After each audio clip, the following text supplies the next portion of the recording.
Thanks for tuning in to Coffee with Eddie. We're here at the Toledo Lucas County Public Library, and they have more of everything, more books, technology, and they've become more environmentally friendly.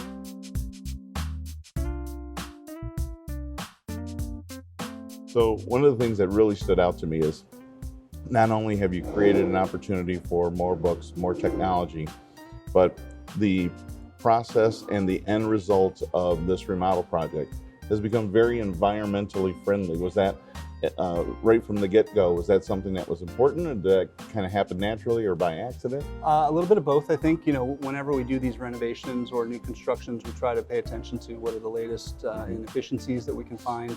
A lot of people were a little bit, I think, justifiably concerned when we said we're going to do some renovations to the main library. We've got this gorgeous 1940 historic building. They were worried that we were going to muck up some of that gorgeous aesthetic architecture. Sure. And on the flip side, we're able to get in and get some efficiencies through our HVAC system. We were able to upgrade a lot of the lighting in here, so it's LED lighting. So it's not only is it more efficient, but there are parts of this building now that look entirely different, I think, just because we've got better lighting. Absolutely. And I think about the children's library, our picture book room, the ProMedica picture book room has this gorgeous sort of jade and green vitrolite murals around the room, and it just pop when you have this new LED lighting in there. And so we try to pay attention that we're a system with a large footprint. We've got 20 facilities countywide, which is pretty remarkable and exceptional for us for a community our size. I think we're fortunate to have that kind of per capita space for a public library.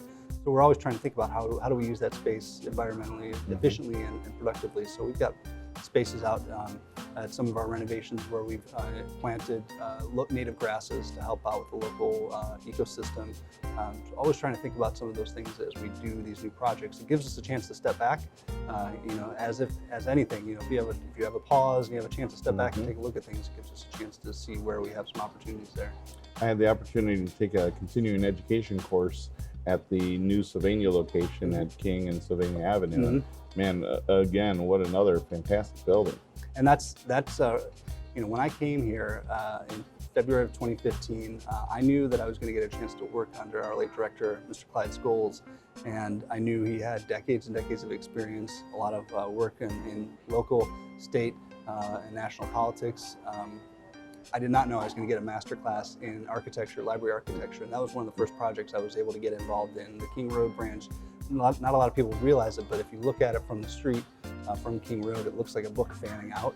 So the building itself looks like the pages of a book fanning out, and that, I think, really set a tone for what some of our future projects would look like. You look at the Mott branch over on Dorr Street. That is a gorgeous example of architecture being melded into the park. And so now you've got this campus of Smith Park, MLK Academy, and the library, creating this, what we hope is going to be an anchor, a sort of catalyst for change in that community.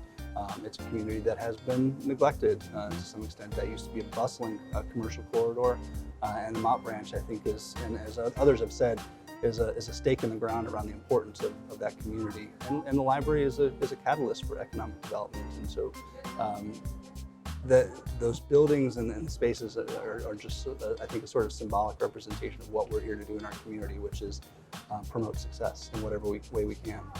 Well, you guys are definitely a gem. There's lots of things to be proud of in Northwest Ohio, and man, the library really ranks up there at the top. This is fantastic. Thanks for taking the time for being with us today. Thanks for the time. Appreciate it. Thanks, Eddie. Thanks again for tuning in to Coffee with Eddie, and please check us out on YouTube and on our business Facebook page.